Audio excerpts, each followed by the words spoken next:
stand for your classes.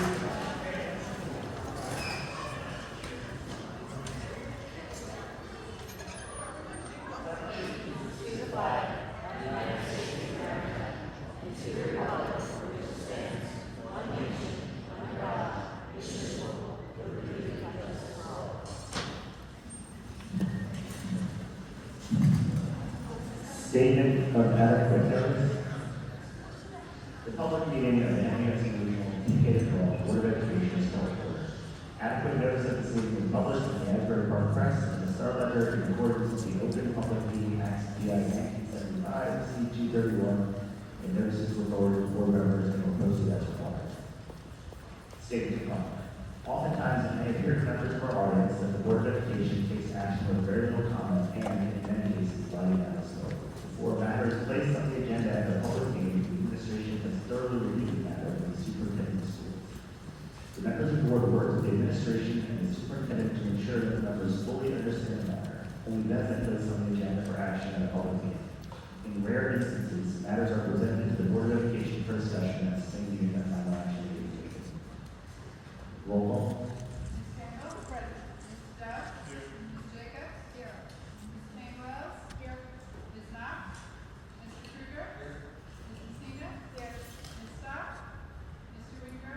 Here. Dr. Bean? Here. Mr. Gross? Ms. Bergman? Here. There's no old business, so we can get right into it. Julian, I won't get anything. Julian, we're done. We're Dan. Sorry. From Atlantic Islands Elementary School, we have a report of Socktober. Did you know that socks are often one of the most needed but least donated items at shelters? From October 15th to November 1st, at the Atlantic Islands Elementary School Student Council will be hosting Socktober. They'll be collecting new socks of all sizes to donate to local charities that will distribute them to families in need. There will be a competition between the floors to see who can bring in the most socks. In addition to the sock collection, the school will have Silly Sock Day every Friday until November 1st to promote the sock collection. If you would like to make a sock donation, please contact Ms. Maya, I believe the AHES Student Council Advisor. Pair up with us this week here to support our codes and needs of our community. From the Highlands Elementary School, the Highlands Elementary School Student Council is proud to announce their officers for the 2024-2025 school year. For President, Sean LaRose.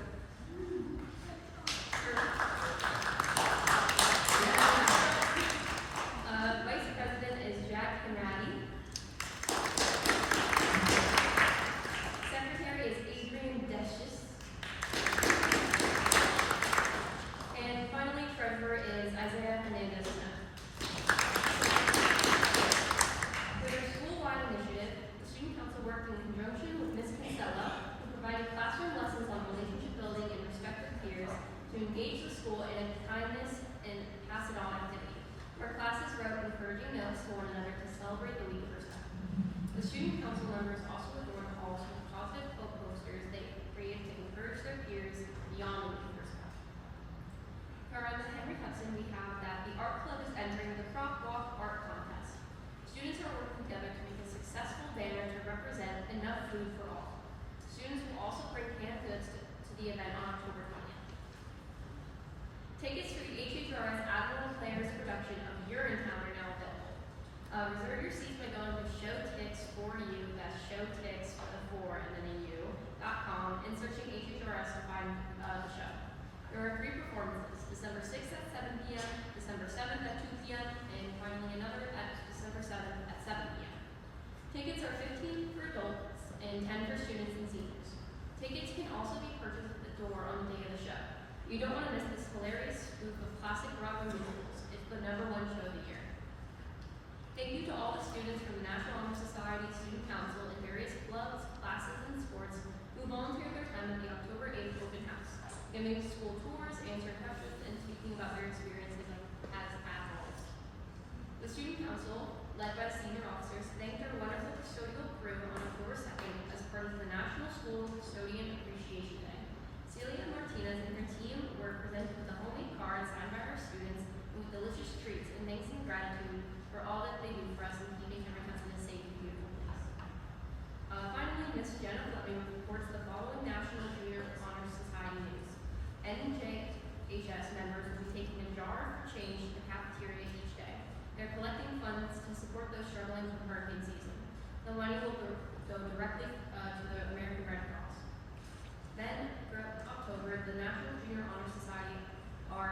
purchasing new socks and other new undergarments for shelters in Monmouth County. Both shelters stress that the most needed items are undergarments.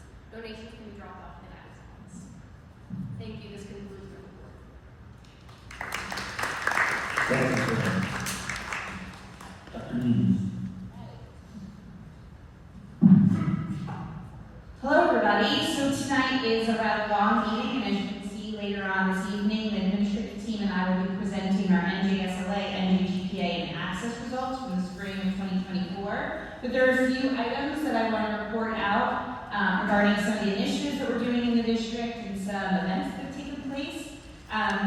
So obviously a big initiative in the state of New Jersey and across the country is for districts to continually train in threat assessment training. Monmouth County is one of the only counties in the state of New Jersey that has assembled a Monmouth County Threat Assessment Team. This is a pilot through the Monmouth County Prosecutor's Office, which allows schools to have additional resources if we ever have students or staff members in crisis, we ever feel that there may be a threat to our community. So Mr. McCarthy, myself, members of our counseling services team, and our security officers and our local police officers all join at the Monmouth County Fire Academy with the same cohorts of individuals from across the county to do some pretty intensive training. It was very emotional at times. We heard from some of the parents from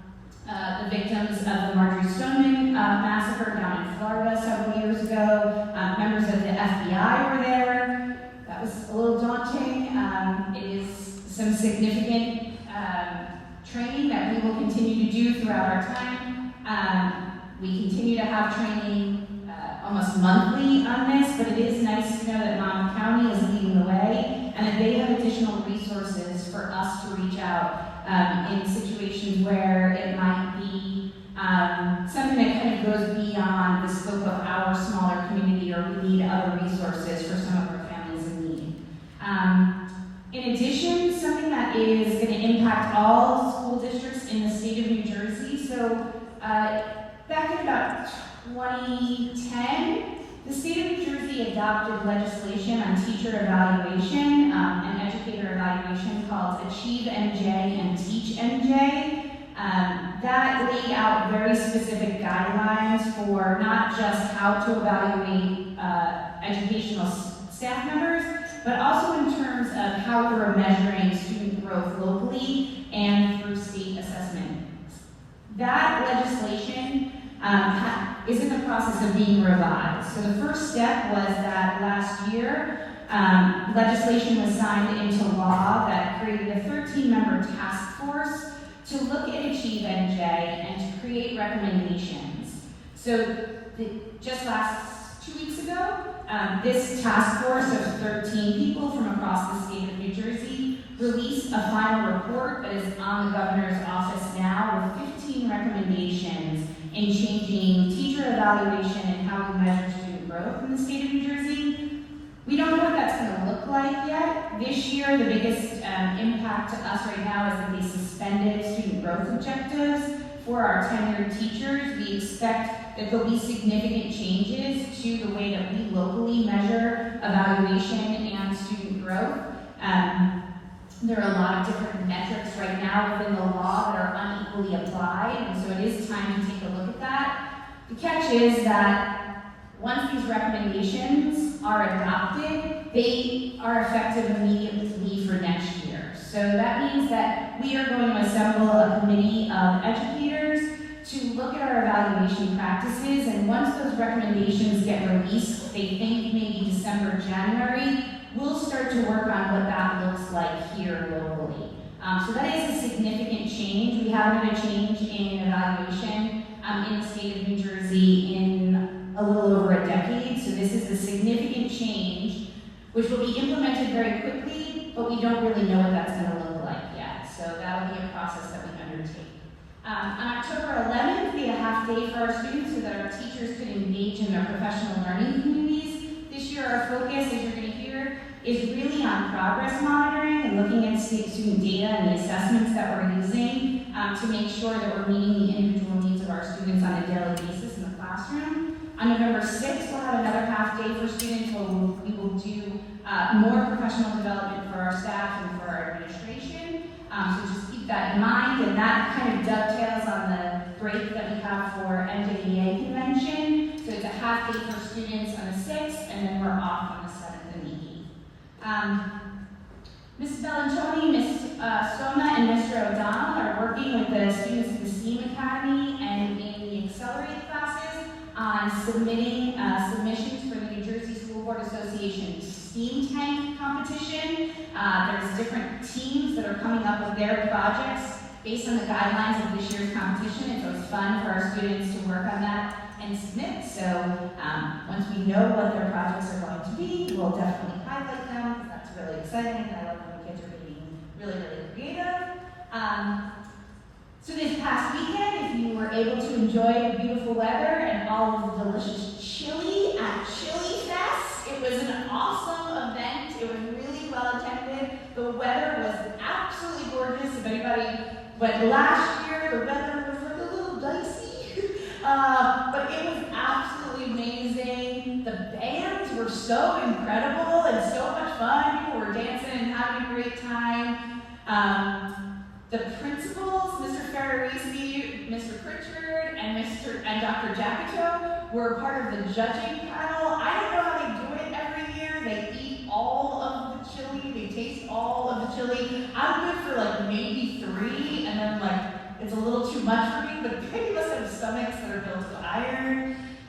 They give you the recommendations, but it was an awesome event. We are always so grateful for everything that the Ed Foundation does for us. They raise incredible money that goes directly to our students and our teachers, and it's always a great event. So thank you to everybody that was involved, all of the sponsors. It means so much to all of us here in the district. I'm excited to announce that tonight we have an addendum for the board to review and vote on. We are going to start a partnership with Count Basie Arts Program. So they are going to come in and they're actually going to, we had a staff member that has not picked up the stipend for our Atlantic Highlands musical or production. And so the theater artists from the Count Basie are going to produce our Atlantic Highlands musical this year. Title will be announced later on, that's a big secret. But also, they are going to be working in Highlands with our teacher who oversees our theater program there to do mentoring and to really bolster all of our elementary arts programming. Obviously, arts education is a really, really important factor here at Henry Hudson Regional School District. It has been for years. The boards have always been really, really supportive of an investment in the arts. As you can see behind me, we're going to preview some of that. And our theater program always is thriving up here at Henry Hudson, and we want to make sure that we have those developmentally appropriate experiences for all of our students, both at Atlantic Highlands and Highlands, so that there is that continuum of development when they get up and they're performing here in the high school. So we're really, really excited about that partnership. Tonight, we'll also be honoring our Students of the Month and our staff members of the month. So obviously, when we were 3 different districts, we had different celebrations of our Students of the Month. Atlantic Highlands Champions program. At Highlands, we had our Ospreys of the Month. So those events will still happen, but they're school-based now. So all of the champions and all of the Ospreys, they are going to be recognized in their schools. However, here in the district, our committees of our schools have worked to nominate our overall Students of the Month for each building, and then our staff members of the month. So we're really excited tonight to have our first Student of the Month and staff members of the month that we will be honoring. However, behind me, we have some special guests. So each month we are going to be highlighting some of our amazing programs that we have in our 3 schools. And tonight we asked Mr. McGill and our awesome pep band to be the first program that we highlight. So without further ado, Mr. McGill, I turn it over to you.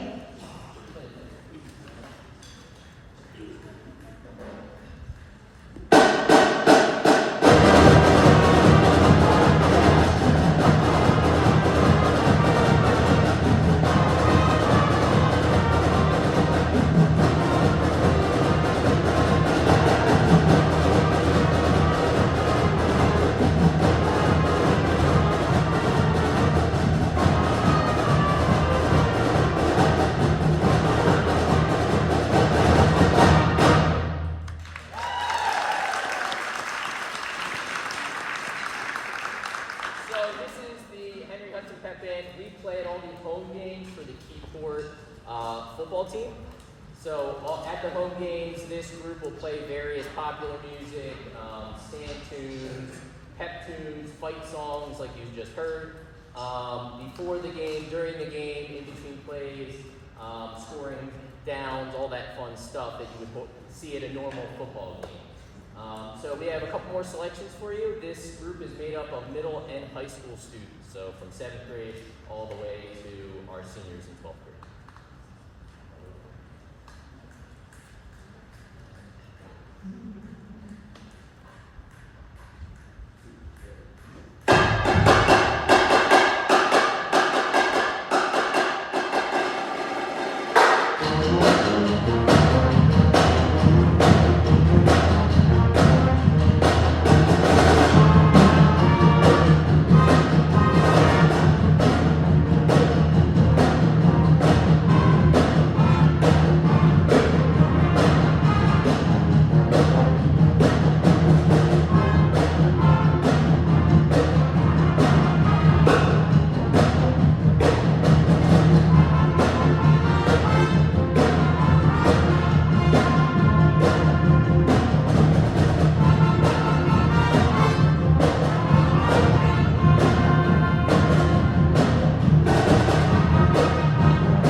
Something that it requires audience participation, so feel free to join in.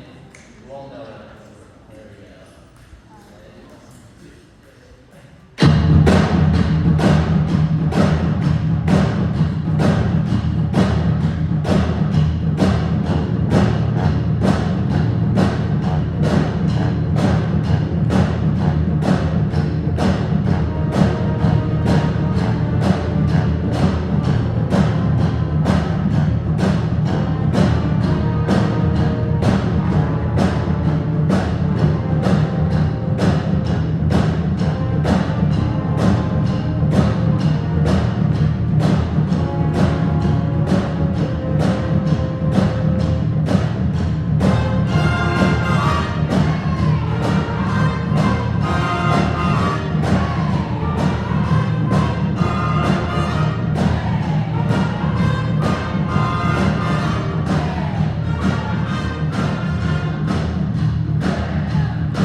And now it's time for the business administrator's report. She has to follow the pep band. I would just say that the audit is coming up, and then in December, we'll have the final reports for the 3 schools, and that'll be the final close for these districts. And then we're going to start our budgeting process in the beginning of November to continue through March for the 25-26 schools. Here we go again. Here we go again.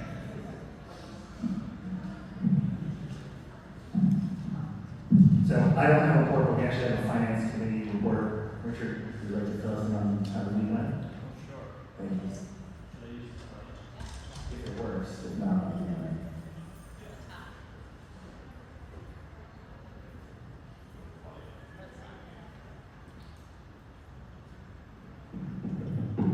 Project. Sounds like it's on.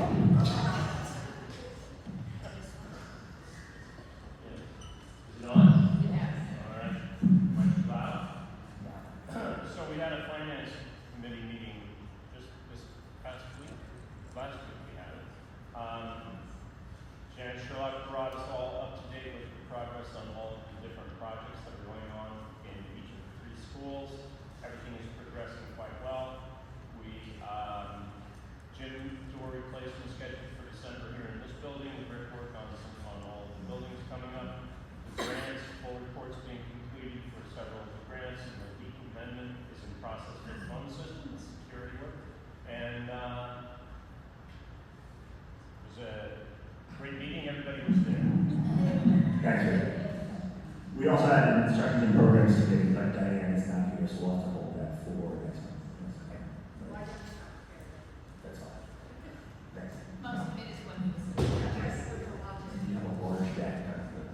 No other reports, so we just heard from the pep band, and now we get into students of the month and the annual awards.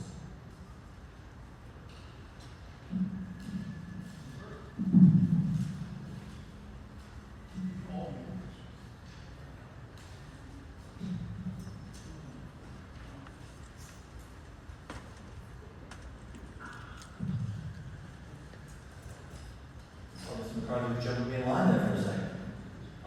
Awesome job at that band. I'm back to my competition days and I'm all fired up now when we get out there in the field. That was great. So we're proud tonight to, recognize our inaugural Henry Hudson Regional School District Student Month representing Highlands Elementary School. So tonight we honor 2nd grader Stephen Laratano.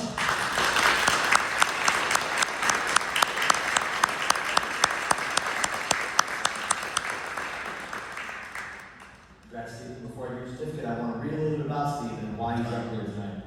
Stephen consistently brings a positive attitude to school, entering each day with a bright smile and an eagerness to learn.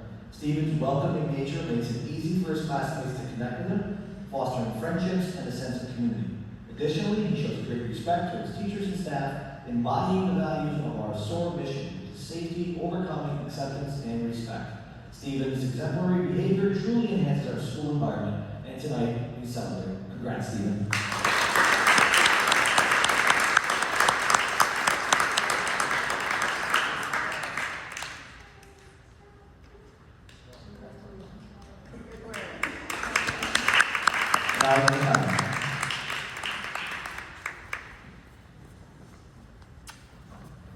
I'd also like to echo the sentiments about the band. I was kind of hoping they'd stay, and I thought we should have walk-up music. So I am here to honor our first Tiger of the Month from Landon County Elementary School, and I'd like to welcome up Grayson McGrath.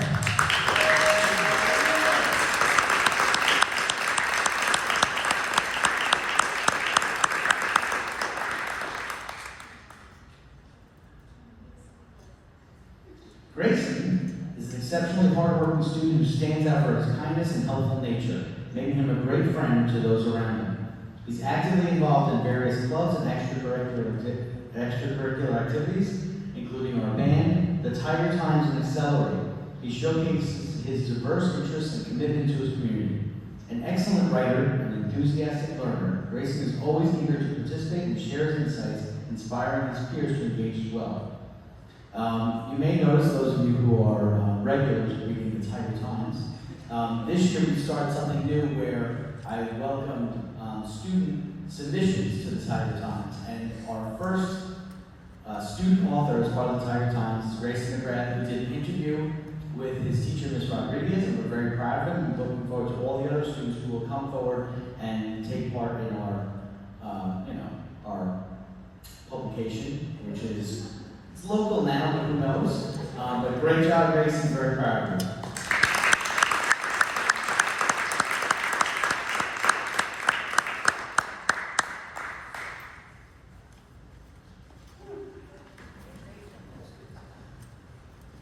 Can't believe I followed him. I'm very lucky I get to go to bed by just leaving my office and walking down the hallway, but they consistently impress me every time I hear them. So our student of the month is Elizabeth Byres.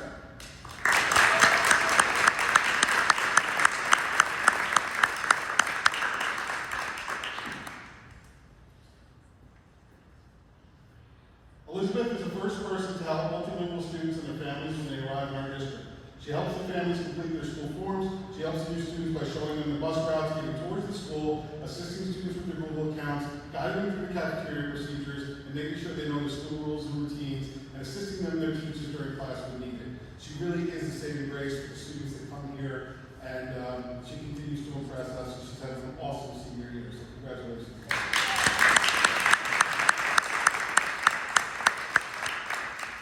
I'd like to call Vaughn Austin.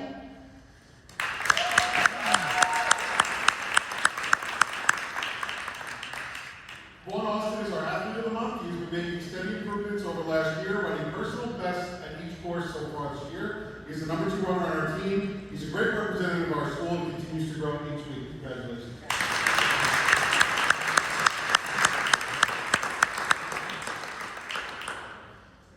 So our staff member of the month is Kathy Nolan.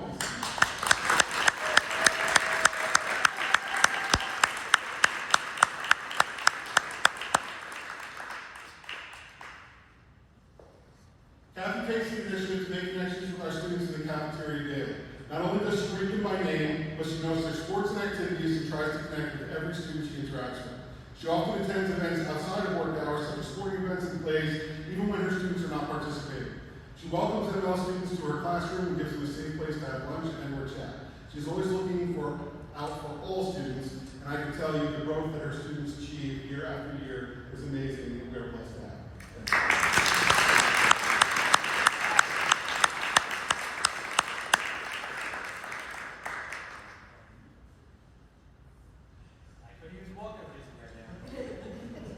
Dun, dun, dun, dun. I picture respect, like very big fan. That's anyway.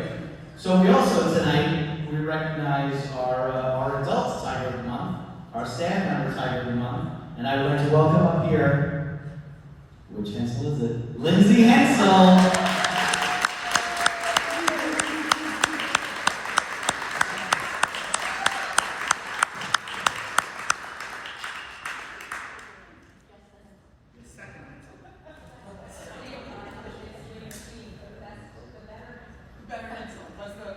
I was going to open it up to a vote. Tonight, we recognize Lindsay Hensel as the Tiger of the Month, recognized for her positivity and unwavering support for both students and colleagues. As a natural leader among her peers, she fosters a collaborative and encouraging environment that inspires others to excel. Her caring approach to teaching not only engages her students, but also creates a nurturing classroom atmosphere where everyone feels valued. Lindsay's dedication to her students' success and her ability to uplift those around her make her a standout educator and a beloved figure in the school community. Right? And while she's not right.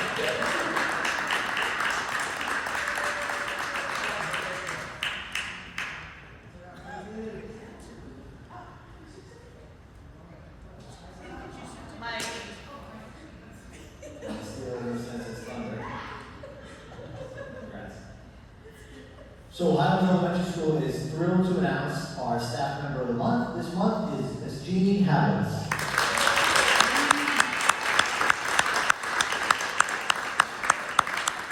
Jeannie is also very helpful as my administrative assistant, and her dedication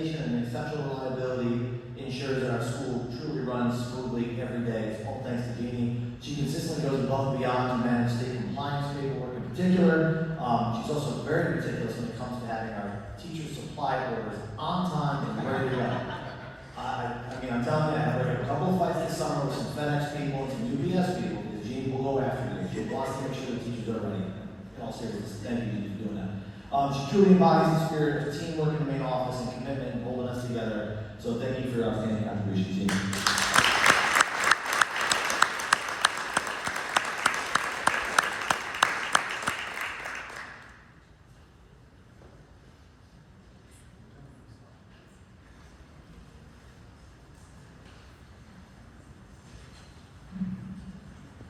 So we'll now open up to public comment on agenda.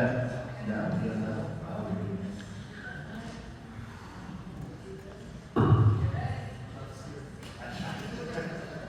Yes, stop.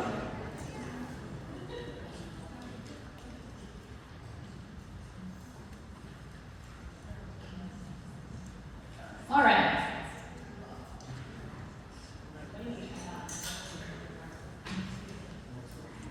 All right. Hookers and I are usually not friends. So welcome everybody. So as per state regulations, every year we need to present our spring or whenever we have it. A couple years ago it was in the fall. We have to present our assessment data, all of our state assessment data. So tonight, the administrative team and I are going to present the spring 2024 administrations of NJSLA, NJGPA, and Access. The other state assessment that usually is included in this is the DLM, the Dynamic Learning Maps, but we do not have any students that participate in the DLM, so we will not be presenting any data on the DLMs. So tonight, we are going to go through all of these pieces. We're going to go a little bit over some of the considerations in the NJSLA administration and NJGPA administration, as well as Access. We'll look at a demographic analysis of our results. We'll look at our notable achievements, our areas in need of improvement, and all of the intervention strategies that we are implementing for this year and kind of continuing from last year as well. So just a couple of important considerations. So state assessments are only one form of progress monitoring, and they are usually very broad. We don't use this in terms of our daily instruction and individualized support for students. What state assessment data does is it gives us kind of broad strokes on where we need to improve. Sometimes over time, you have to look at this over multiple years to assess trends that are consistent areas or needs of growth before implementing something. And usually they are program changes, maybe we look at some instructional practices. There's some other things to take into consideration when we're looking at a small school district like Henry Hudson Regional. Our student cohorts are very, very small. In some cases in individual schools, it could be about 20 students. And so when you think about that, in terms of the districts, our smallest cohort for an entire grade level across 2 schools is 45 students. Our largest cohort is 68. 3 to 4 students could represent anywhere from 5 to 8%. So to put this in perspective, this year's class that will sit for NJGPA, there are 35 children. 3 students represent 9%. So any way that 3 students go, that's 9% because we work in such small cohorts. We also have, especially up at Henry Hudson, staffing where we may have one teacher responsible for multiple grade levels within a subject area because we are small. So sometimes staffing interruptions of any kind can have a profound impact on a larger portion of students depending on the subject area and the length of that interruption. And interruptions are pretty typical, right? It can be leaves of absences, it could be any number of things. So with 2 years now of cohort data, the district and the entire state and the country is talking about learning loss from the pandemic. And after 2 years, it's really starting to see in large grade bands where those interruptions, the standards that were lost, the instruction that was lost, the intervention was lost, is starting to show itself in our testing data. So just to put this in perspective, this is where COVID interrupted us. So remember, we all went out, the entire state of New Jersey went out in the 2019-2020 school year. So March of 2020, they closed all of our schools. So from March to June of that year, all children's staff were home with very interrupted school year for the remainder of that school year. 2021, here, now I was not here at that time, but just like everywhere else, most of the schools were mostly virtual. Students were coming in for half days. There may have been some level of synchronous learning, although a lot of it was asynchronous over Google Classroom or instructional dittos or packets that were picked up by families and completed and then brought back. Here at Henry Hudson in the Tri-District, we were out in that interrupted format for the entire year. So whereas in some school districts, they started to bring back kids that maybe required specific interventions, maybe special education students that maybe required some kind of services, that didn't occur here. And so most of it was asynchronous learning, meaning it didn't happen all together, and it was mostly led, even though teachers were planning for it, there weren't a lot of mechanisms for that direct instruction.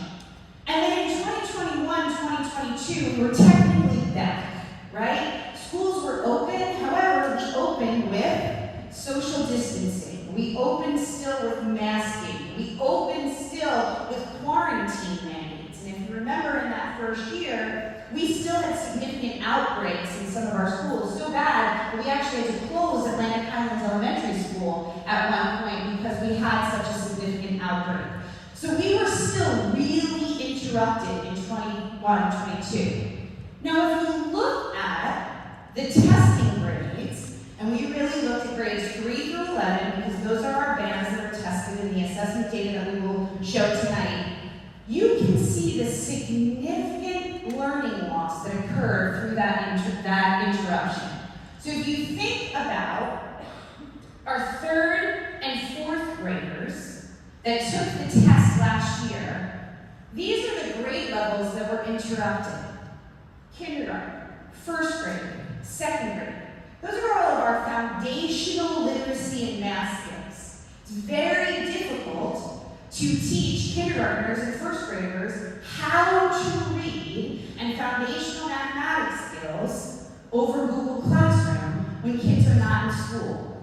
If you think about those 3rd graders, that meant that a lot of that work and any gaps in their instruction had to be made up in 2nd grade, when they're on the verge of now not learning to read anymore, but reading to learn, right? And we have known for years, statistically, the data shows that if students are not on grade level by grade 3, those gaps are harder and harder to make up. So you can see here for all of our cohorts what grade levels they missed, and then some of the instructional impact that had.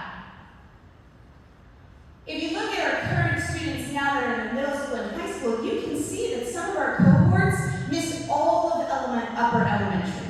They may have missed almost all of their middle school before transitioning into high school. Now that doesn't mean they lost their foundational skills, but they certainly then were losing those abilities to apply rigor, to go from that more concrete to abstract, which is what our learning does as it progresses from kindergarten through 12th grade. Some other things since the pandemic is because we have identified those gaps in learning, our students receiving some form of intervention has also increased significantly. So for this cohort that was tested, 55.3% of our students received some form of intervention service, modification, or accommodation to support their learning. That means those are students with IEPs, they are our multilingual learners, they are our students that are getting intervention services through our ASI program, which means they are our pull-out Tier 2 and Tier 3 students, or they have a 504. So that's pretty significant. So NJSLA. So all kids in grades 3 through 9 were administered the NJSLA for English language arts and math. And in grades 5, 8, and 11, they were administered the NJSLA for science, which was formerly the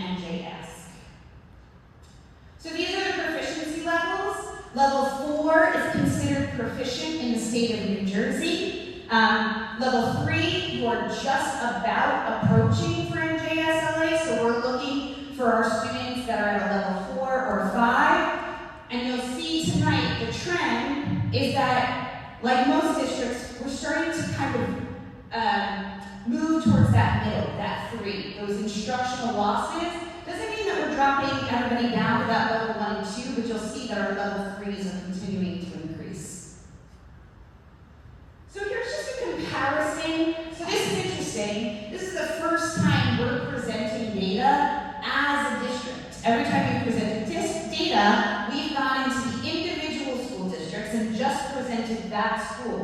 No comparison of the 2 schools, no taking a look at, 3rd grade overall throughout the entire district. Everything was done in isolation because we were 3 separate districts. So this year, we are presenting as a full district. So if you can see, in terms of proficiency levels, in ELA, as a district, we're starting to see a small decline, and we'll talk about where those pockets are. We can see them in the cohorts. And same thing in mathematics. In HHRS, these are our overall proficiency levels for ELA and math from 2022 through 2024. And again, some of those tested students that missed those foundational skills are now coming online into our testing. This is AHES overall proficiency, so you can see that in ELA, we're starting to see a small decline in proficiency levels, whereas math is a little uneven. And then in HES, we're starting to see a steady increase in proficiency levels in ELA, but we still are struggling in mathematics. Okay, so I'm going to turn it over to Dr. Jackson.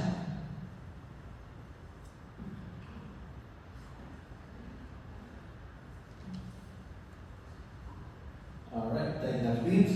So I'll be covering our NJSLA scores for language arts. Just to give you a quick overview, and then when we come back around the end of the presentation, we'll talk a little bit more about some specific points that we're working toward, and of course some positives as well. So the first slide here, one thing that's important to point out on this opening slide, this is grades 3 and 4, 2023 to 2024. However, you have to understand it's not the same cohort, so it's just the grade itself. It's 2 different groups of children. I will point out here that grade 3 saw a consistent growth in level 4 achievement, which is meeting expectations. And there's a lot of numbers on the screen, so I'm going to kind of just summarize, as I said, and point out 1 or 2 things for you. Again, this is not the same group of students, just a grade level from one year to the next. Okay, so here, same deal, but this is grades 5 and 6. And I'd like to point out here for Highlands Elementary, grade 5 saw a significant gain in students meeting expectations from 26.3% to 46.4%. Atlantic Highlands, grade 6, saw an increase in the number of students exceeding expectations at level 5 from year to year.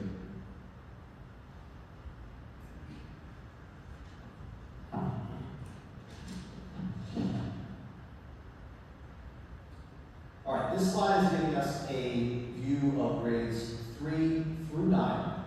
I will let Mr. McCarthy jump in at different points. He's going to cover some of the upper grades for you, the middle school grades.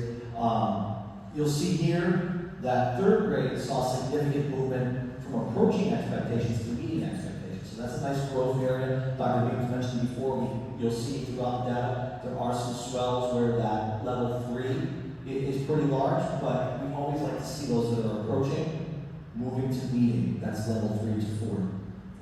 5th grade grew in both meeting and exceeding expectations.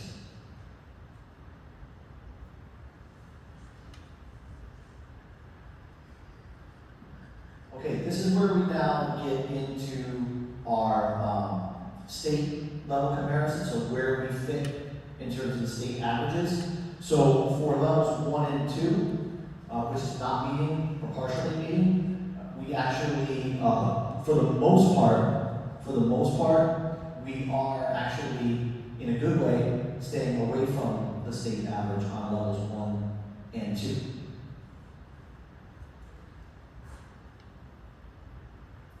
All right, now this is our comparison to levels 3 and 4. give you a second to kind of look at that, compare the colors and graph. But as a whole, the number of students meeting expectations outperforms the state. We have a little bit of a struggle there in grades 6 and 7. But overall, as I said, as a whole, we're outperforming. And then level 4, which is proficiency, Henry Hudson outperforms the state in nearly, like I said, every grade. That's level 4. Level 4 is proficiency. All right, now level 5, for those that are meeting, this is indicating our students are performing at proficiency with the state.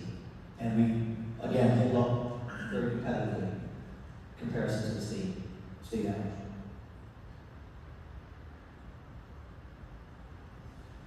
All right, these are telling. Slides 21 through 26 are telling because this is where, in comparison to what I pointed out before, that it was just simply graded from year to year, this is actually a cohort comparison. So here you have the same children, and we're showing their growth over a 2-year period. So here we have the current sitting grade 5, their 3rd and 4th grade performance. So indicators of growth here, we see an increase in the number of students who have exceeded expectations. Again, moving from meeting expectations. So meeting expectations to exceeding, we see growth there for this particular cohort.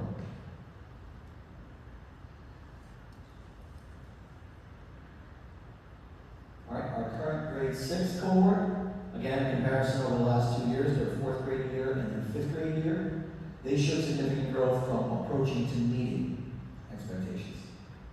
And if you look at level 3, again, level 3 approaching, there it is there in a bar graph on the left-hand side. You see that level 3 going up in both years. All right, and then for me here, I'll close out with this slide before I turn it over to Mr. McCarthy. This is our current grade 7, so last year's, of course, 6th grade. We do see an increase in the number of students approaching expectations from 23 to 24, moving up to that level 3. However, there is a drop in meeting and exceeding, albeit a slight drop. And it's also important to point out that the transition from grade 5 to grade 6 across the board, I mean across the state, is a struggle, because you do start to see some increase in rigor from grade 5 to grade 6. And that is a struggle for students. It takes them a little bit of time to adjust to almost going toward more of a middle school type model in that 6th grade. So there are some things that we're looking at as an administrative team to help fill those gaps quicker. But it is something to consider that grade 5 to grade 6, again, across the state, that's a tough jump for a lot of students, just in terms of the way the rigor changes and the demands change. 5th grade typically is kind of like that last elementary grade, and we start to get to the middles, and it takes a little adjustment period for a lot of students. Okay. Thank you. So as Dr. Jacko pointed out, this cohort type data is very important and instructive for us. This is what we use when we see these students did this last year, this is what they're doing now, and this is what we use to drive our instruction and to implement intervention. So here's kind of a mixed bag. The students jumped by 8% into the exceeding territory, but we saw an overall shift down towards the approaching level 3s that we talked about earlier, which that'll be a recurring theme that we revisit as we go through this. So we've used this, we've looked at this and said, what are the things that made those students go from meeting to exceeding, and then how do we replicate that and infuse it into the other grade levels? It certainly is what they're doing in grade 8, okay? And we know a lot about this cohort. There was considerable disruption with this group last year, so we're not overly surprised to see moving to approaching, but we are happy with the overall jump in the higher level. Our current grade 9, who was in 8th grade last year, we had a dip from their 7th grade to their 8th grade. I will say that overall, we're still in that middle, which means we have a decent foundation for which we can jump off of. And I can tell you that beginning of year data that we just collected, that we'll report out during the mid-year data report, is very encouraging that the summer did not see a continued decline, and that we're jumping off a good point with our current 9th graders. And our current 10th graders who were 9th grade last year,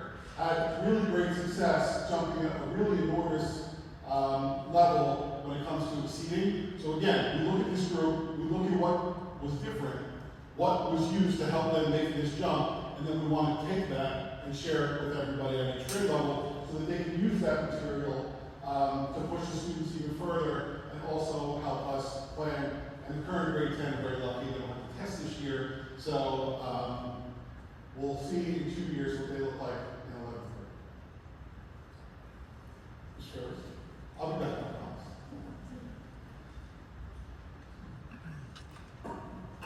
Thank you. All right, so a lot of what I'm going to share out is comparable to what Dr. Jackto shared out in terms of the format, and that you're looking at very similar charts, but this version is for math as opposed to ELA. All right, so the difference here with math is that when you're looking at the 8th grade data, which obviously Mr. McCarthy will speak about more, but not all students participated in Algebra 1, so the data that you're looking at is not reflective of the entire grade. Also for Algebra 1, 2, and Geometry, students that are in grades 11 and 12 were not included as part of this data. Okay? All right, so this first sheet we have here, the first slide, we have the schools separated, similar as when you saw the ELA data, that it's broken up by Highlands and Atlantic Highlands as 2 different schools, and you can see on the top we have the numbers within each grade level for each school from 1 year to the next. We are not comparing the same students, we're comparing grade levels. How did the 3rd grade perform 1 year? How did the 3rd grade perform the next year? So it's not really an apples to apples comparison. If you take a look at the numbers, it breaks it down by level 1 through 5 and how we performed. You'll see in some areas, some highlights here and there. You see like on level 1, last year, 6.1%. We're in level 1 range, which is the lowest range. This past year we had 0 students in that range, which is a positive. As you're going to see, there's kind of ups and downs throughout, but overall they seem to cancel each other out.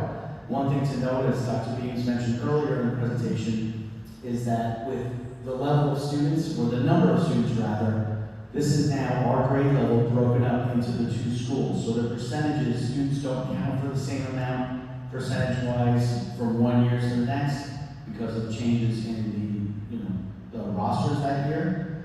So that's something to make note of. But overall, the numbers are comparable from last year to this year. Here we have the 5th grade and the 6th grade.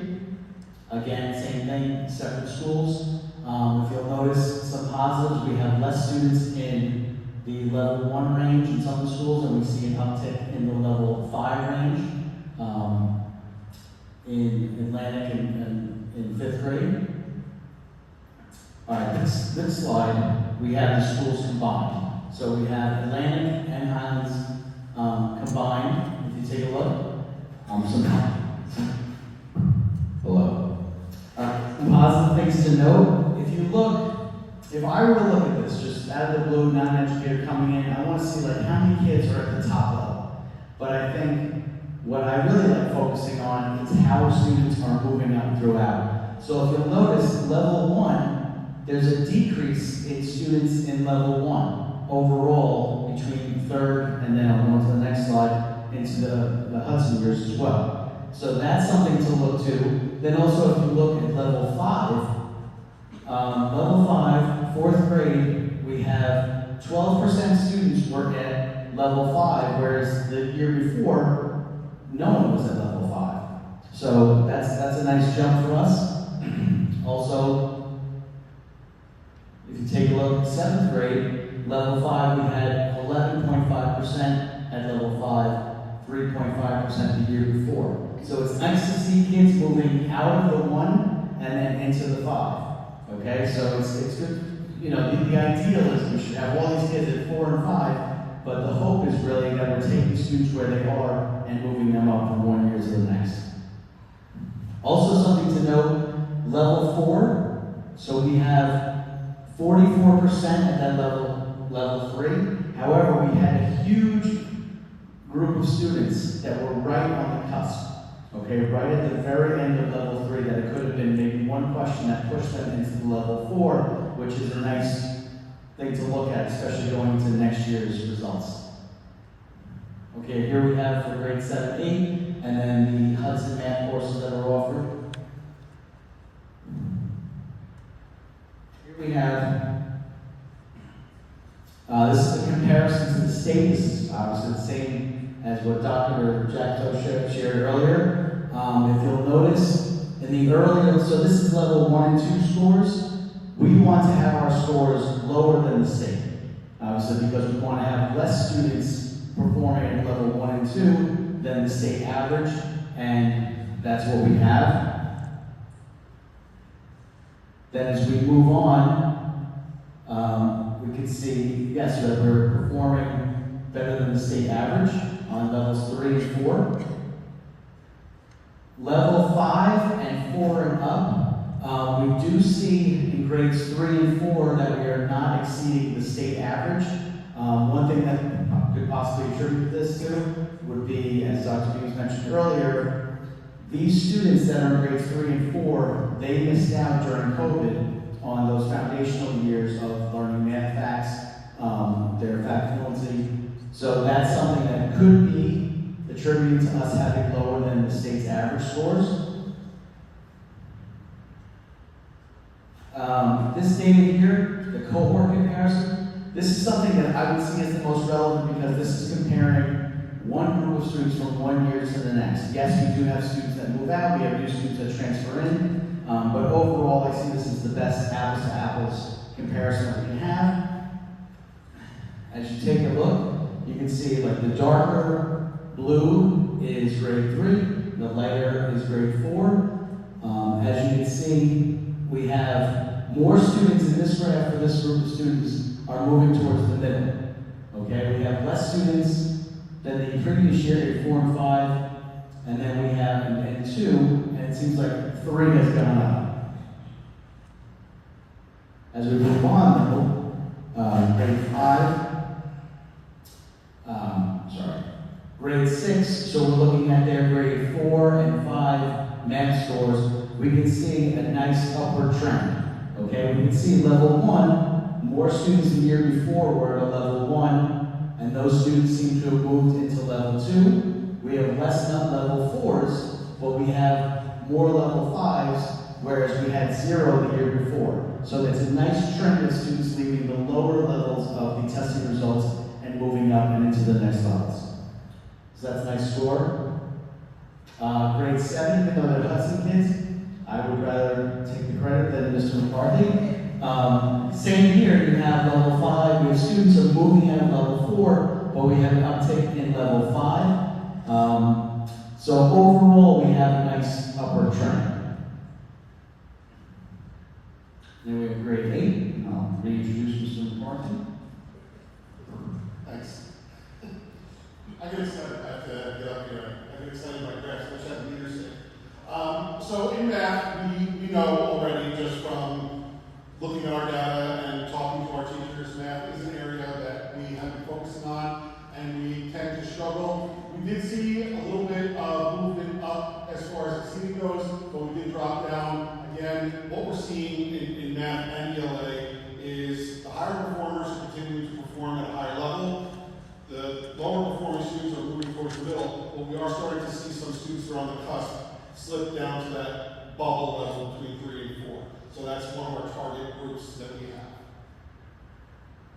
As you saw on the earlier slide, 8th grade statewide is a struggle in math. One of the things that we mentioned earlier is we pull out the Algebra 1 students. So our students who enter into the accelerated program for Algebra 1 cannot be counted in this group of students. So what we see across the board is that 8th grade is a struggle, not only in the state, but here as well. This is a particular target of ours that we are very concerned about. There's no way to hide this slide. This is a concern and a high focus on us this year.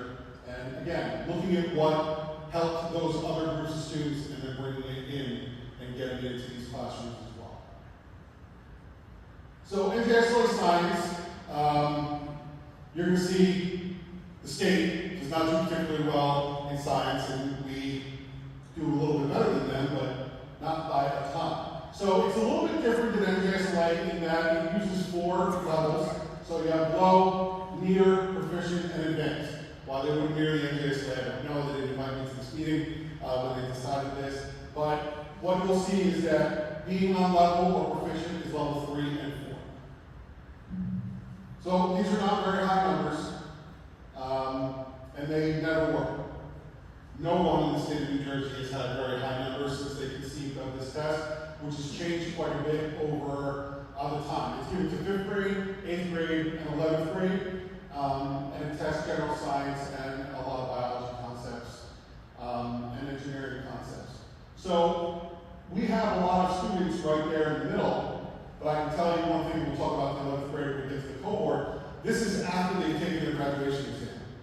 And I can tell you, it's not very fun for our 11th graders to have to take the graduation exam in March and April, not take the test, and then try and get excited for the NJSLA science test.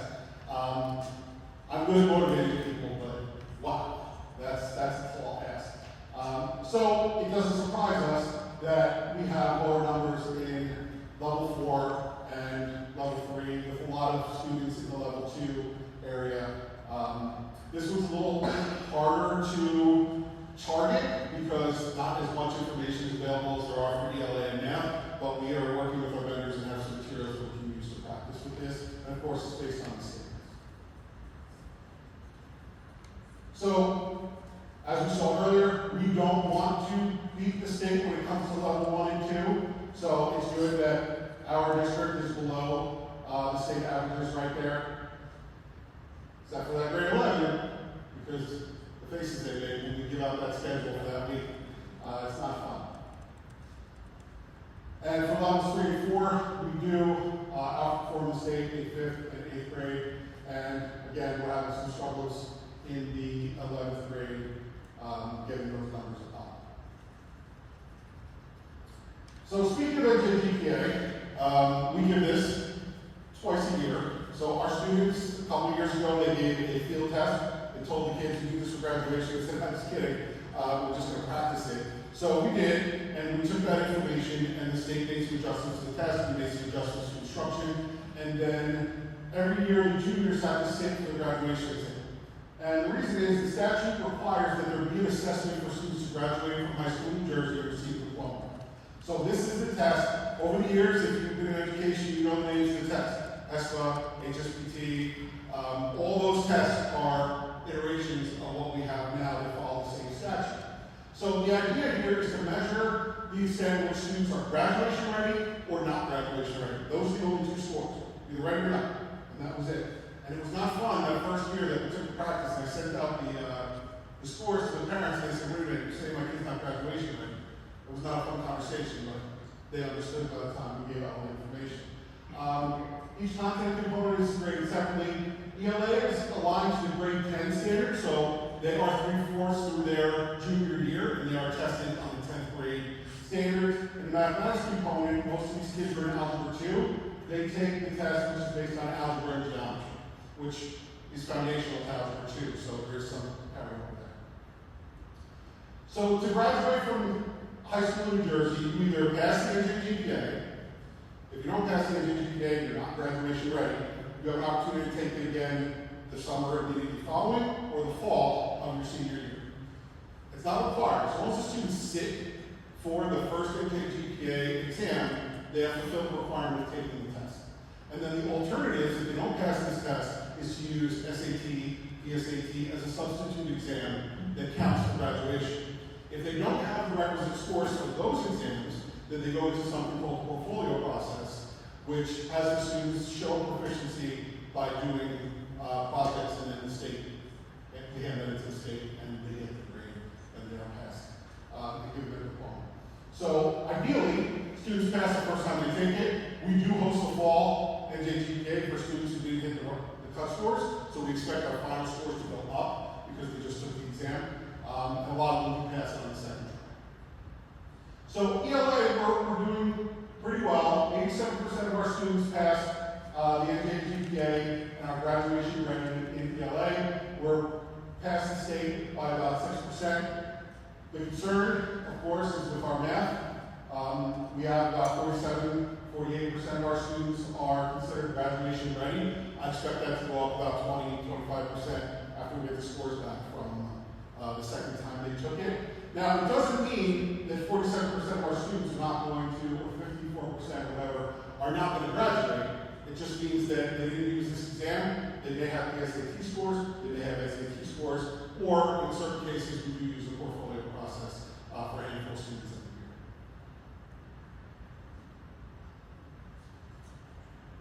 Dr. Moore, I'm done with it. I might see you later. Okay, so now we're going to look into some of the demographic analysis, which is our subgroups in district. It is important to note that there is a key rule about the subgroups. So in order to ensure privacy, especially because we're so small, we can only report data for subgroups that contain 10 or more students. So if the subgroup has 9 or fewer students, those results are suppressed. They can't be shared publicly because we don't want to inadvertently reveal any information about individual students. There may be additional subgroups within the district, but we can't report on them because you might be able to figure out who the individual children are due to our size. So these are the subgroups with 9 or fewer students in our district. So you will see we won't be reporting on these through racial subgroups. And we also don't have subgroup data available for science because the numbers are so small and the suppression rules come in. So the first subgroup we're going to look at is gender. And when we look at both ELA and math here, in ELA we see that more females are achieving at levels 4 and 5 than males. So this tells us that female students as a group are performing at higher levels in reading and writing. That's the graph on the left. And then we see the reverse trend in math, that more males are performing at levels 4 and 5 as compared to females. When we break up our subgroups based on race, we are reporting on 3 different races based on the suppression rules. So in our district, we have white, Hispanic, and students who are 2 or more races. In ELA, students of 2 or more races are achieving at levels 4 and 5 more frequently than students in the other racial subgroups. However, due to the size of our district, again, I can't say this enough, it's important to remember that this subgroup may represent a very small number of students. It could just be 10. So the data should be interpreted with caution. When we look at math, the trend shift a bit. Students who are white and Hispanic are performing at levels 4 more often than other subgroups, and white students tend to score higher at level 5 than the other groups in math. Okay, now we're going to talk a little bit about students with disabilities. These graphs show us students with IEPs as well as students with 504 plans. These graphs are not intended to be a comparison, but just rather ways to report on each of these subgroups. In ELA, we see that many of the students with 504 plans are achieving at levels 4 and 5 in comparison to students with IEPs. We see students with IEPs, we see more spread across levels 1, 2, and 3, suggesting more challenges in ELA at achieving those higher proficiency levels. And in math, students with 504 plans performed mostly within levels 3 and 4, which is a moderate level of success. But we see the similar struggles for students with IEPs in math as we do in ELA, with most of their scores falling in levels 1, 2, and 3. So again, this data really just highlights our need for continued support and differentiated instruction for students with IEPs specifically, while also recognizing some success for students with 504s. The next subgroup is students who are economically disadvantaged, and it's a comparison to those who are not. So in both ELA and math, we see a clear distinction between these 2 groups. Students who are not economically disadvantaged are much more likely to score at levels 4 and 5 on our data. This just reinforces the importance of providing targeted interventions and support to help economically disadvantaged students. And our last subgroup is our multi-language learners. These are students that we used to refer to as ESL. They are multilingual learners, or MLs. In ELA, we see that a significant number of our ML students scored in level 1. This makes sense when we think about these students are still developing their language proficiency, which can impact their reading and writing skills. However, in math, we see a bit of a different trend. More of our ML students are scoring in levels 4 and 5 compared to their ELA results, which suggests that while language acquisition might present a challenge in ELA, students are able to better perform in math, where language barriers might not have as much of an impact. Okay, I'm going to pass it over to Dr. Beams to discuss access.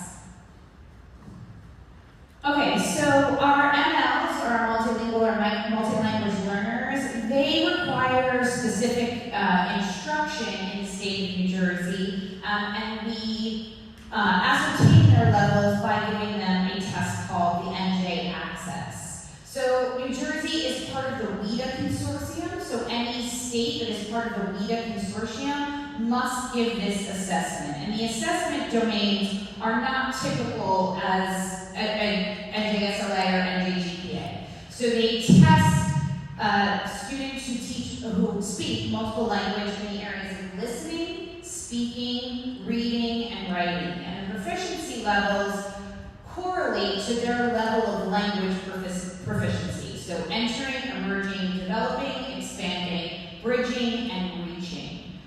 So we use these results to see where students are in terms of their language acquisition, and then we design our ESL or bilingual programming to meet their needs. This population is exploding in the state of New Jersey. So in 2022 and 2023, in the entire population of students in the state of New Jersey, MLs or ESLs, ELLs, they changed the name every 3 years. They were 0.6% of the total population of students in the state of New Jersey just last year in 2023. In 2024, they represent 9.4% of the student population. It is a population that is exploding. To put this in perspective here, when I got here, we had 22 total ESL identified students in all 3 schools. Atlantic Highlands had 3. We weren't even required to provide ESL services. You're going to see we tested 42 students using the access.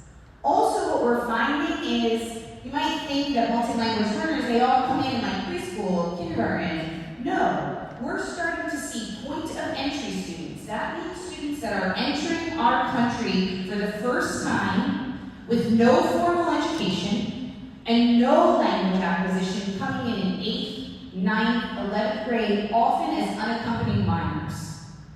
They also have to pass NJGPA and graduate from high school. So we're not seeing all of these kids coming in as little kids, we're seeing them come in across the board. And this is something that is impacting districts across the state of New Jersey. There's very specialized programming that we need to provide for these students. So we're going to talk about everything overall. So some notable achievements from our testing is that we see an increasing number of students exceeding expectations in grade 4 ELA. That's something to be really proud of. Overall, we're seeing substantial growth in HES in grade 4 and AHES in grade 5 ELA.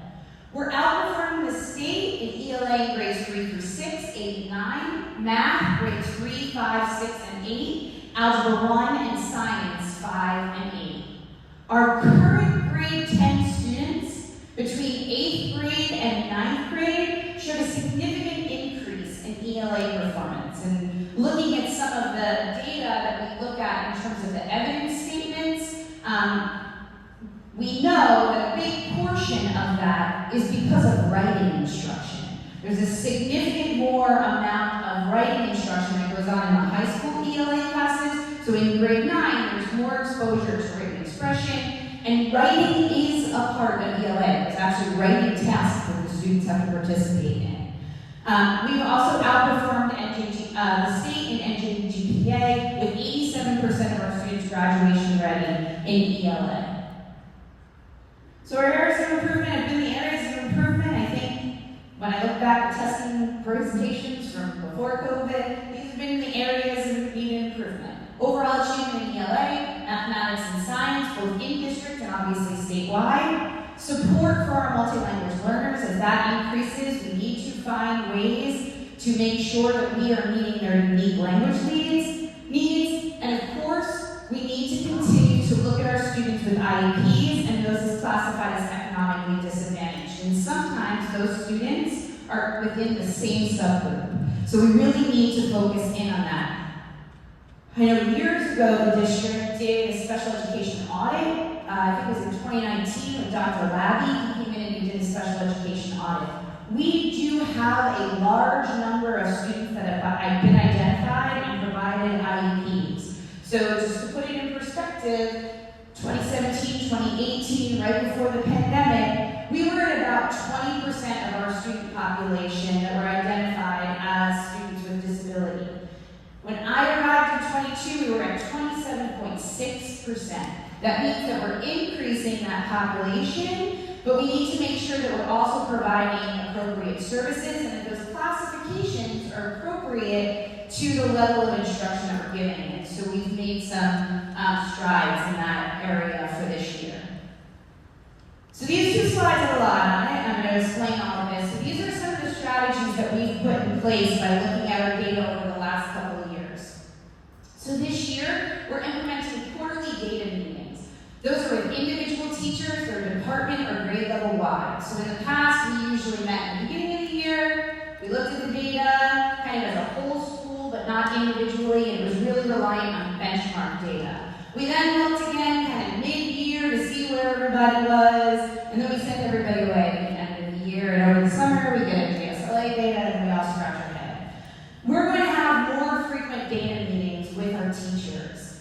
So one of the things that I think everybody really needs to understand is that whether it's COVID, whether it is social emotional, whether it's requiring intervention, students are coming in with a diverse amount of needs, and we can't just keep doing the same thing that we've always done and teaching to the middle. We need to make sure that we're having conversations and we're making sure that students are getting the appropriate supports, whether through enrichment or intervention, on a regular basis. We also have to take a look at the assessments that we're using in our classrooms, not benchmark assessments, but formative and summative assessments, to make sure that they are informing our instruction, but they're also giving us a clear picture of student achievement. We did some work in the elementary schools this summer, and then we presented it to staff. We actually had the staff go through the data.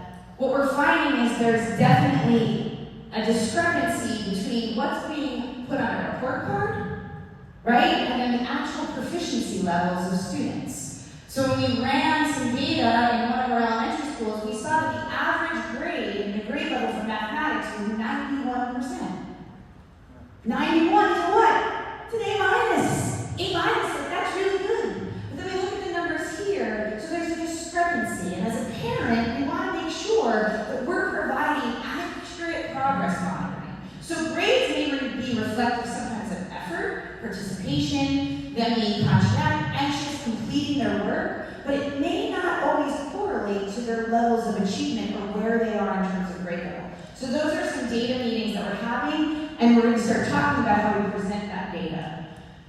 Dr. Lombardi has implemented monthly data meetings with special education teachers. So she's meeting personally with our special education teachers to look at progress monitoring for our special education population and make sure that the more rigorous goals that we're setting in our IEPs are being met. This year with the contract negotiations and with the support of our teachers union, which is absolutely amazing, we have more consistent and continuous professional development than we ever had before. We used to have large blocks of professional development, but only 2 times a year. And then we tried to kind of intervene where we could. So now we have more continuous professional development. We're also in year 2 of the use of our instructional coaches, which are just huge for our teachers.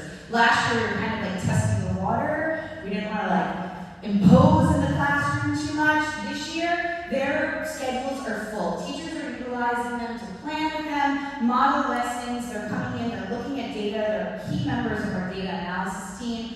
So they are also able, through our principals, our directors, and also through our instructional coaches, we're able to use our admin duty or our additional prep periods to give small strategy sessions throughout the year. So we're not just kind of hitting them with like a big professional development and then going away. We can give teachers strategies on an ongoing basis that they can just implement in their classrooms.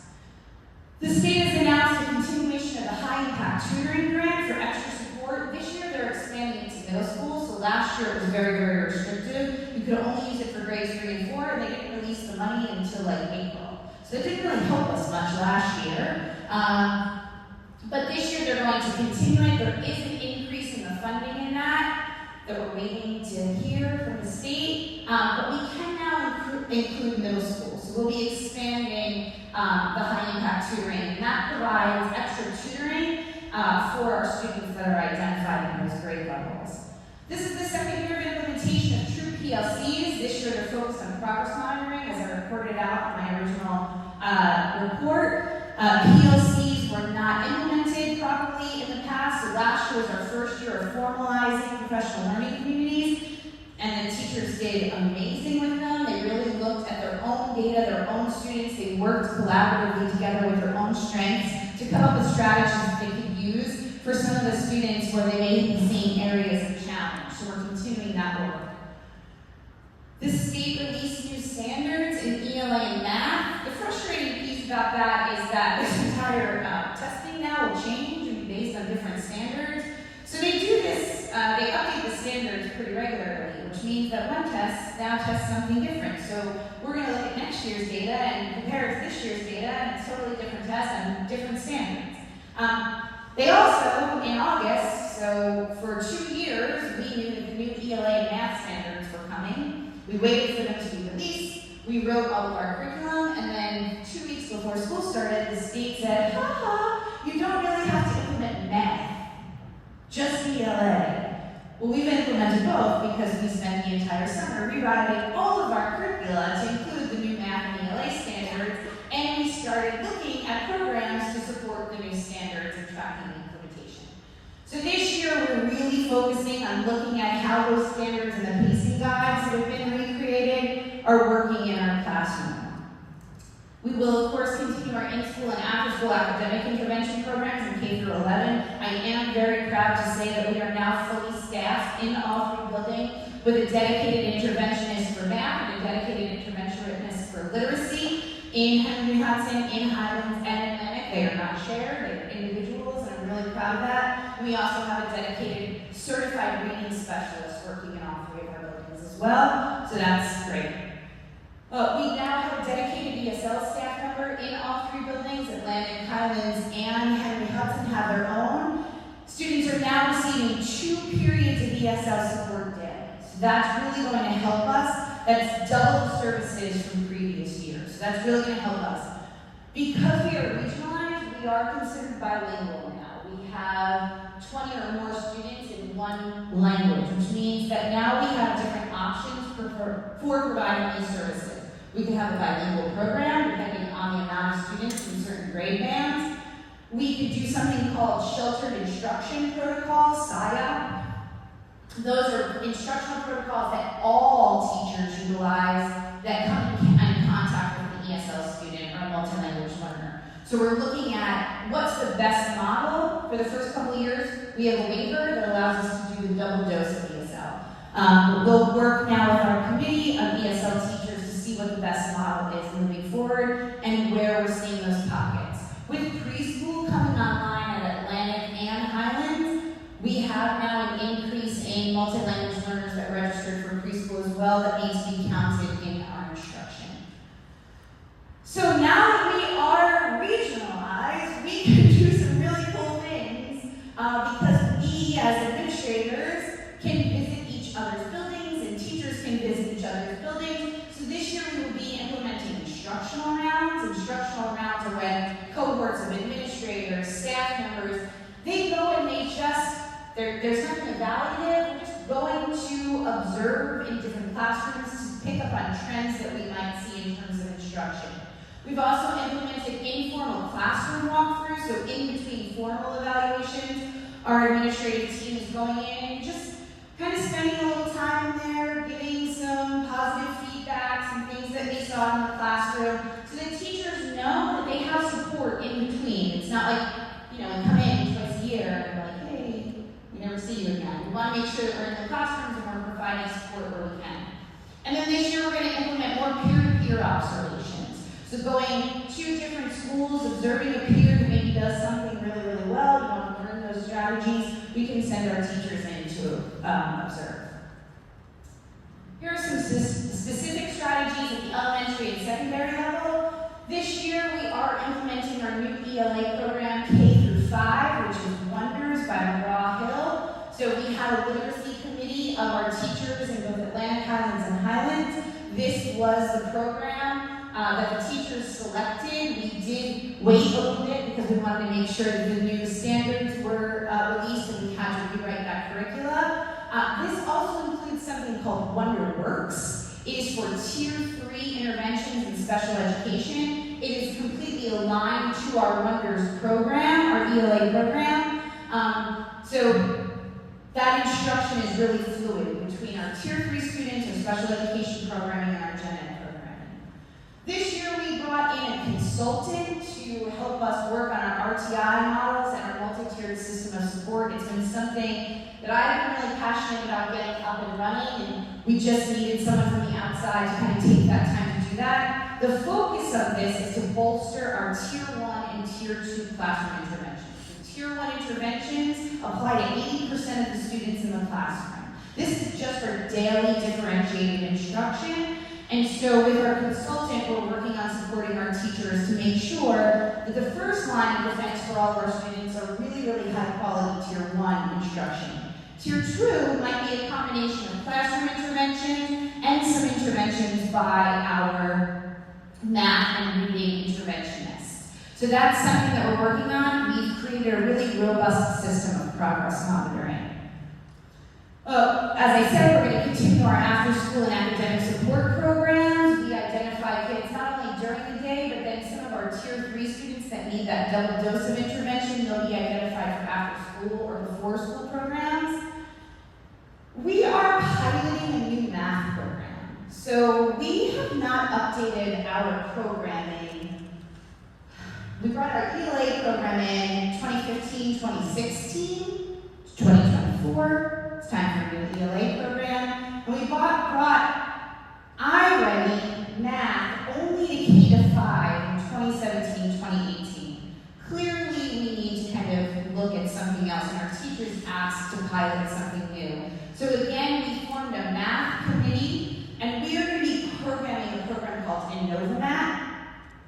InnovaMath is more aligned to the pedagogy behind math instruction, not necessarily like we're just going to give kids packets of problems and they're going to do math problems all day, the more math problems they do. It's really why we do math, the application of math. And what's really great about our partners with InnovaMath is that they provide math coaching and professional development, which is program agnostic.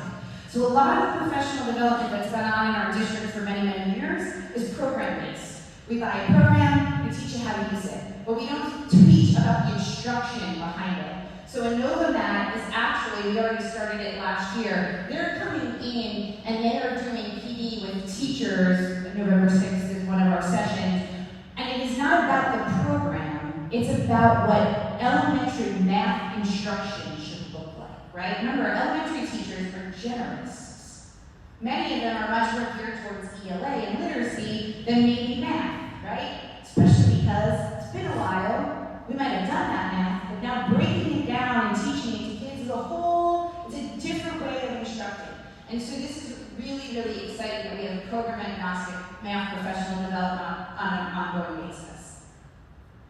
In our LLD self-contained classrooms, we have 2 of those. Those are housed at Highlands Elementary School. Those are our students that have a language learning disability. We are implementing early interventions in reading, so it's a specific reading program for students that are classified LLD and have this significant language learning disability. We are also implementing more of our progress monitoring tools in iReady. So our MyPath lessons in both ELA and math, those are adaptive tools. We're looking at the literacy task analysis, and we've included that to 6th grade. 6th grade, for some reason, I'm not really sure, they have a program called Big Ideas in math. They're the only grade level that has it in the entire district.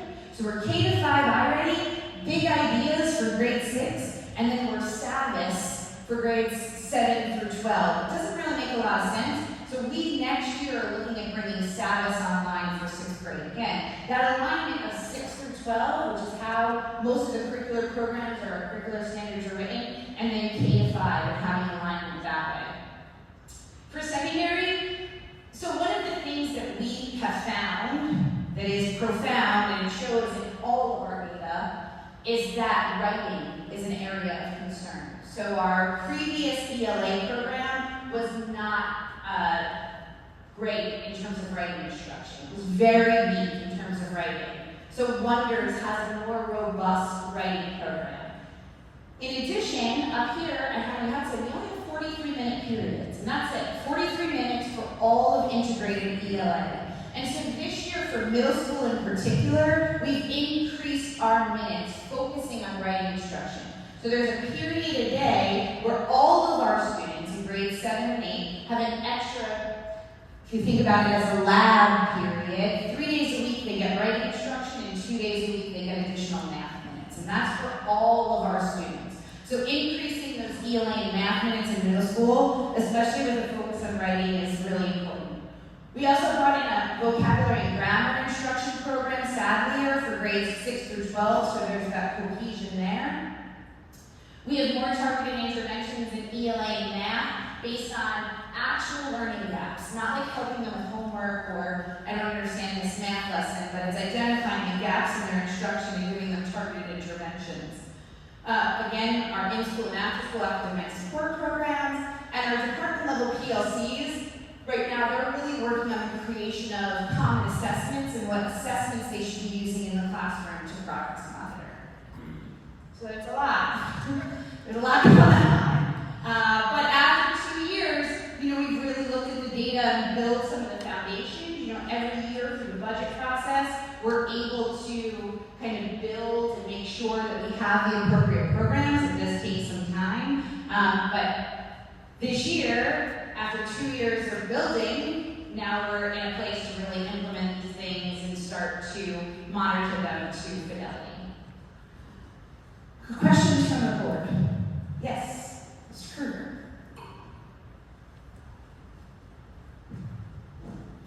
So I'm a teacher, and whenever I get a new system I'm supposed to look at, it kind of freeze because I have to go down a learning curve. Yeah. I have all these new systems coming in.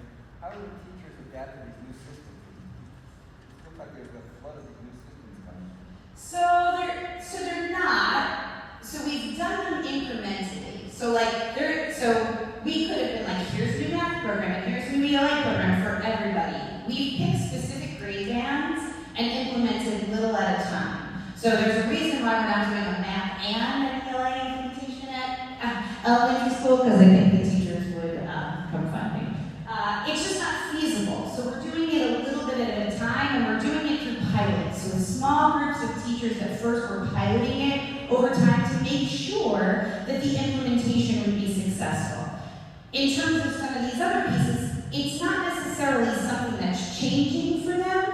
It's just supporting the practices that they're doing, right? So RTI, intervention, all of that, it's just giving teachers more support in the classroom and making sure that we have the appropriate professional development so that they're just tweaking their practices because, as you can see, we have kids with significant needs, right? So we can't keep doing the same thing, and we can't expect that our teachers just oh, right, these kids are all coming and they're 2 years behind in the ELA, and I just know how to go down to grade 1 and teach them grade 1 standard.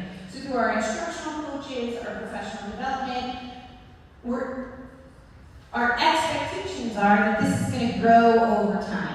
Nothing is implemented and it's like, okay, it's September 1st, and we have to do this perfectly, and we're coming in to observe you, and it's just not realistic. It's not realistic for teachers, it's not realistic for students. So it seems like a lot, but they're all very interconnected, and they're little things that we have implemented over time or built over time. So it's not like this year we sprung all of this on the teachers. There's been little pieces, and now it's kind of like a full-fledged program. So, does that answer your question? Yeah. Second question. You touched on it nicely, but the regionalization. As you put in all these programs and you have regionalization, what do you expect? What do I expect? Efficiencies. I expect the proficiencies to go up. So so somebody asked me this the other day, like, how does regionalization impact this? And what it does is, there's no more mixed expectations, right? So, I've said this very publicly even before we regionalized. We've had shared curriculum in these districts since 2006. But the implementation is sometimes based on that principal, that those teachers, who was monitoring wasn't monitoring there? Was there consistency? There might have been one board that had these priorities that changed the master schedule. So even though on paper things were consistent, the implementation or the resources allotted to that were not consistent. For example, Highlands has had interventionists, a dedicated math and literacy interventionist, prior to me getting here. Atlantic Highlands and Henry Hudson did not have anything in the way of intervention. It was just when a teacher had some free time in their period. So making sure that we have consistency in the implementation of our programs, it helps now that we have one contract, it helps now that we have one budget, and we can allocate resources appropriately, and we're looking at how that's allocated. It helps now that we all have a shared expectation, whether that's from the teachers, the administrative team, in the way that that's implemented. It does help in order for us to have more vertical and horizontal articulation, meaning that teachers can come from one building to another and observe and interact a little bit more because we're not confined by 3 different, so those consistent expectations, now that we're regionalized, I think will help quite a bit. And accountability is the same in all 3 districts for the same expectations. For all of us on the administrative team, for all of the teachers, there are significant accountability measures that we have in place. Other questions from the board? Anything else? All right, that's our presentation. Thank you all.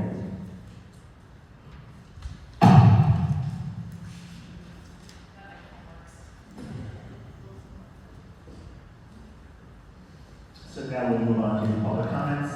Agenda items only. Time will be allocated for public comment at this meeting. Each speaker will be allotted 3 minutes to address the board after being recognized by the presiding officer. Please state your name and address for the record. Once again, this is less a Q&A, more of a comment. Agenda items only for this time.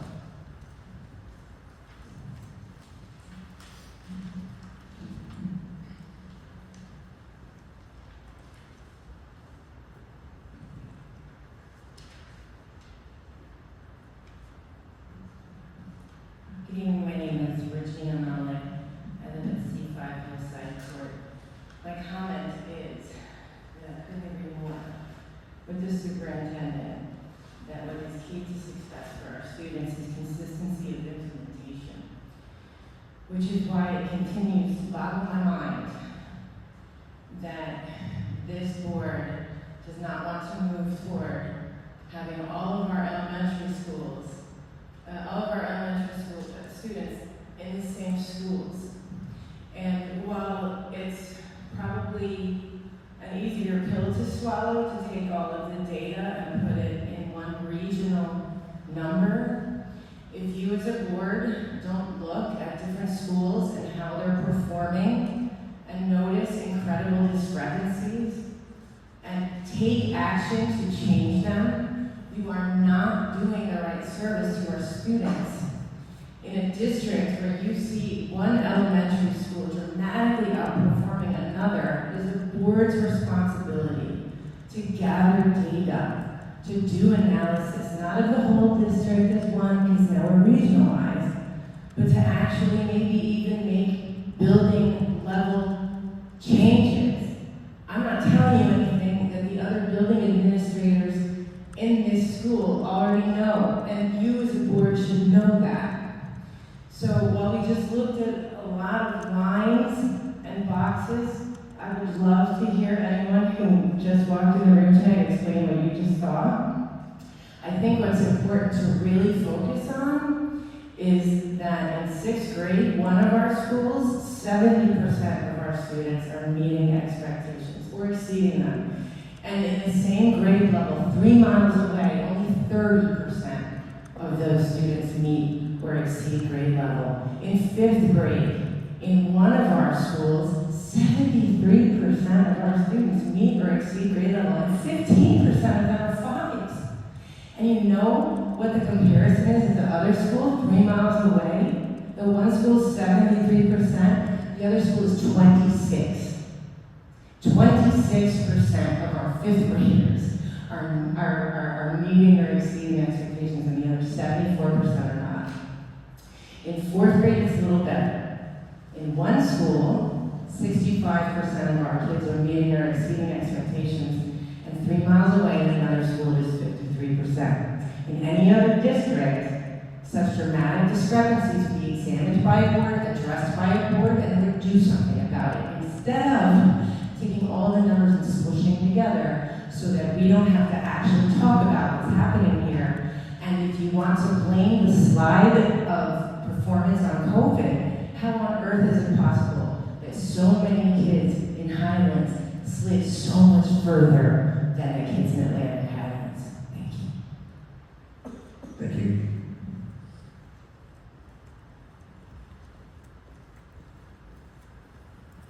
Anyone else for public comment?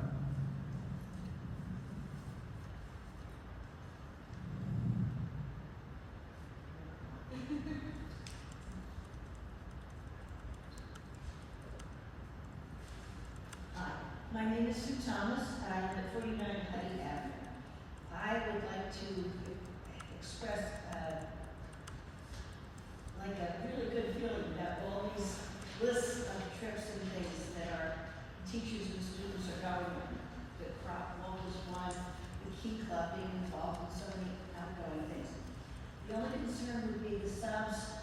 How are we making up for the subs for time lost? I'm not supposed to ask a question.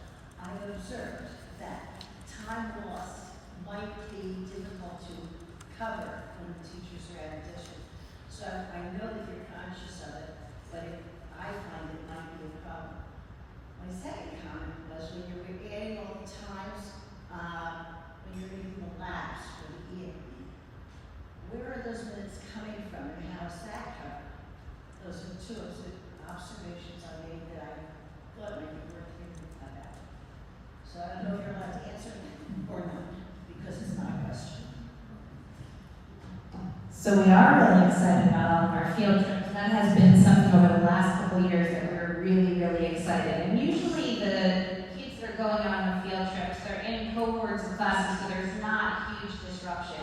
And they're scaffolded in a way. We do have permanent subs in our buildings that we're utilizing. The way that our master schedules often are designed, we can provide that coverage. But because of the cohorts of kids that go on those field trips, it oftentimes really works out. And we look at those coverages while we're scheduling them and before they schedule them. So it doesn't, like I said, we're really excited because over the last couple of years we've had phenomenal field trips. And when you see it all on one agenda, it's even more impressive when you used to see it on 3. But we haven't run into that we've had significant issues in covering because of field trips or something like that, because of the larger groups of students that participate and go on them. We're not, it's not like only like 5 or 10 kids go on these and then we're missing someone. Or if that is the case, we're able to cover that with some of our permanent subs. And we have a larger pool of that now that we're one district utilizing all the same sub-services. And then in terms of your second question, so we've been doing a lot to remodel our middle school programming. So the way that electives were structured used to be kind of a weird trimester in the middle school when I first got here. So they had, it was called like a PAC or a PAC, and there were only 2 options for middle school students, and then they had to take a full year of Spanish. And so we've been able to now bolster. We do more electives for our middle school students, so they get to experience all of the electives, including our digital media program, all of our arts programming, our STEAM programming, our music programming. They get to experience all of the electives so that they really truly get a taste. But we've scaled back a little bit on full years of instruction in Spanish. The kids were experiencing a little burnout. They only have Spanish here in the district, K-12. We are hoping to add another language. We did survey the kids. They very much would like another language option in addition to that. And we're putting those full years back into the high school program. So kids were not, because they were taking full years in 7th and 8th grade, then when they were getting into high school, they weren't choosing sometimes to go all the way through to the 4 years of Spanish, or that was stopping sophomore or junior year. And so now we've used some of that time back in Spanish to implement this right now. So they're not losing anything, they're actually experiencing a lot more, and we continue to go for that. Was having to do with the budget, but now that makes sense. Yes. And one more comment, and I want to say that I do agree with Gina Melnick's position or suggestion on combining the elementary, primary, whatever you want to call it, secondary, and the high school. I think it would streamline a lot. I know it'll take time, I know it'll take a lot of planning, but I can see it being a benefit in a lot of ways. So that's just my opinion. Okay, thank you. Thank you. Any other comments?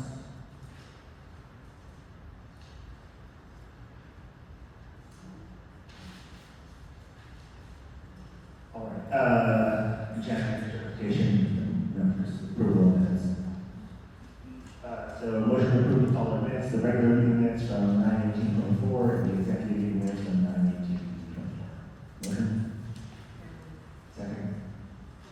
Any discussion? Roll call. Ms. Campbell? Ms. Dowd? Yes. Ms. Jacobs? Yes. Ms. Campbell? Yes. Mr. Krueger? Yes. Ms. Messina? Yes. Mr. Lindberg? Yes. Correspondence and thank you note immediately. From Ms. Chu, from last month. I didn't believe. For thanking us for recognizing her last month. Facilities request building and grounds. So follow requests for the usage of district facilities grounds, usage of having Regional High School district facilities grounds, operator and policy 7510, all usage is subject to change upon availability. Motion? Second? Roll call. Or any discussion? No. Roll call. Ms. Campbell? Yes. Mr. Dowd? Yes. Ms. Jacobs? Yes. Ms. Campbell? Yes. Mr. Krueger? Yes. Ms. Messina? Yes. Mr. Lindberg? Yes. And then the consent agenda. Motion to approve the following items and the recommendation of the superintendent. With the agenda. Basically, sounds like you're up to here. Motion?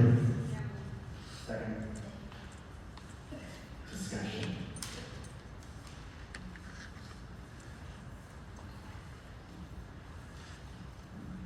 Roll call. Ms. Campbell? Yes. Mr. Dowd? Yes. Ms. Jacobs? Yes. Ms. Campbell? Yes. Mr. Krueger? Ms. Messina? Mr. Lindberg? Yes. All right, so there's no new business, we'll go to public comment. Time will be allocated for public comment this evening. Each speaker will be allowed 3 minutes to address the board after being recognized by the presiding officer. Please state your name and address for the record. This is for everything.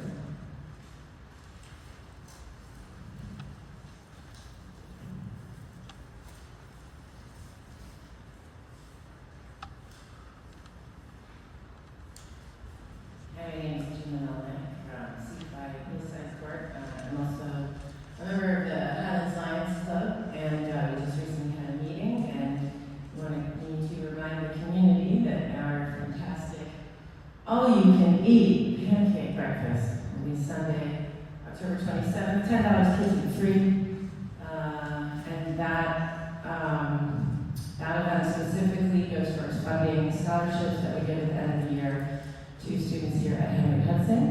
And also the club would love to know if you have an update on the status of the vision screener, because we are very excited to get back to screening the kiddos at the elementary schools. Yes, we did reach out to whoever contact us. Great.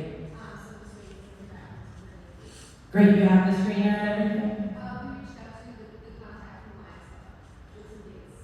But I mean, but like you purchased the screener, the district has the screener. Awesome. Yay, I'm so excited. Thank you so much. I did not turn down the all-you-can chili, and I will probably not turn down all-you-can pancakes. I'm excited. We get a free vision screening.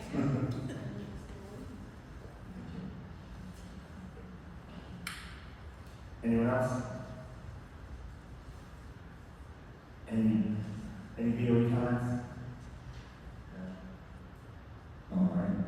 We are going into executive session. So we have a motion. Second, to go into closed executive session at 8:52 p.m. for approximately 35 minutes, not 75 minutes. Action may be taken after the close. Action will not be taken